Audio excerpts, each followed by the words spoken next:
hassle of being in a competition can be really daunting at times. But can you actually learn anything from it? Of course we can. To get you through to our recent bout of competition, let me first introduce myself. I'm one of 5 architecture students from Polytechnic in Koma who entered Structural Design Challenge 2014.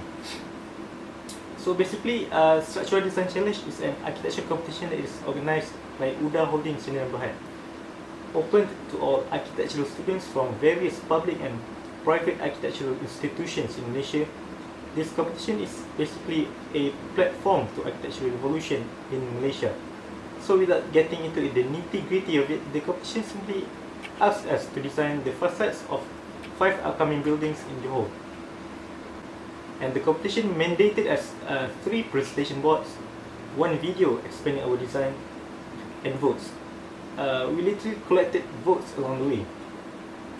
So how do you fare amongst the mighty lineup of big and critically acclaimed local universities? We lost, of course. But probably the silver lining was we became the only team from Polytechnic that went through to the top 11, eliminating numerous other universities and other polytechnics, which for us was a huge reason to brag. But does it even matter? Of course not. But if there's anything to take from our experience, is the process of it.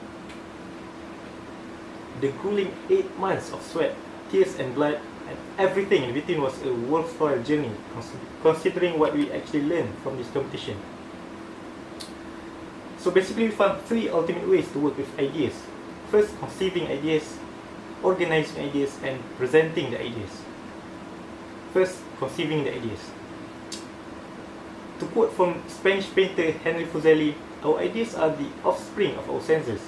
We are not more able to create the form of being we have not seen without retrospect to one we know than we are able to create a new sense.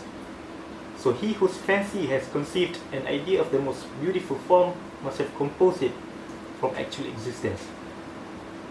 To put it in simple terms, ideas is not created, but it is inherited. So here are 3 steps, our own 3 steps in conceiving idea. First, track the genesis of the idea.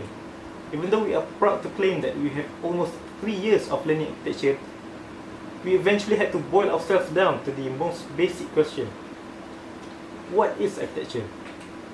And again, we had to endure a grueling self-denigrating regime of doubt and questions of existentialism just to see these ideas morph into something seemingly cohesive and congruous concept.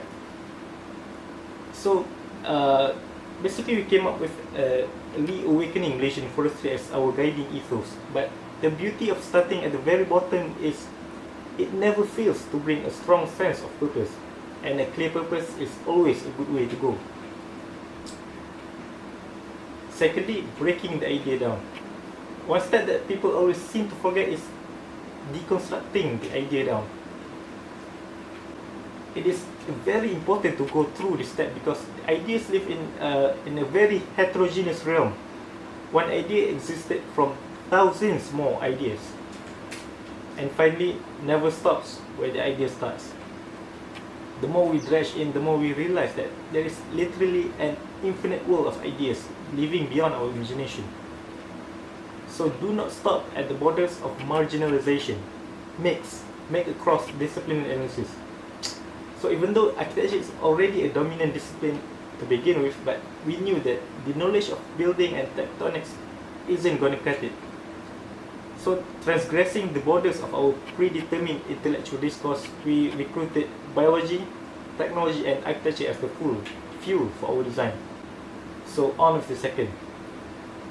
Organizing ideas.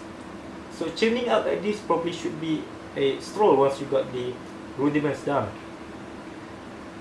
But what happens when it becomes a cacophony of mess?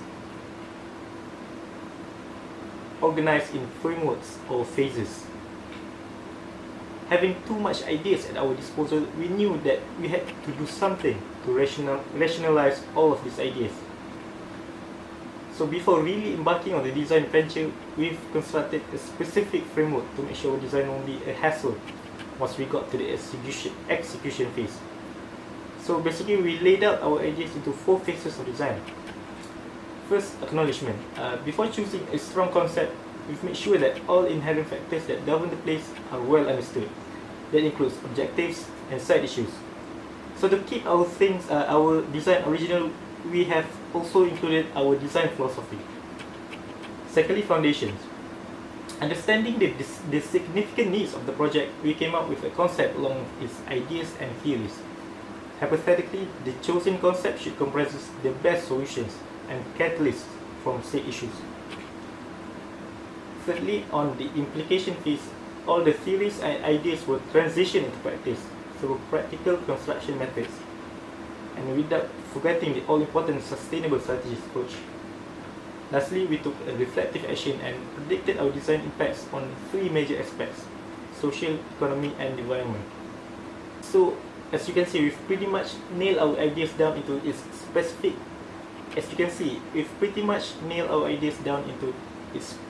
categories. And so we have come to the final step in this chronicle of ideas, presenting. There isn't really all that much to presenting ideas, but only 3 simple tips. Presenting ideas should be direct, simple, and understandable. Thank you.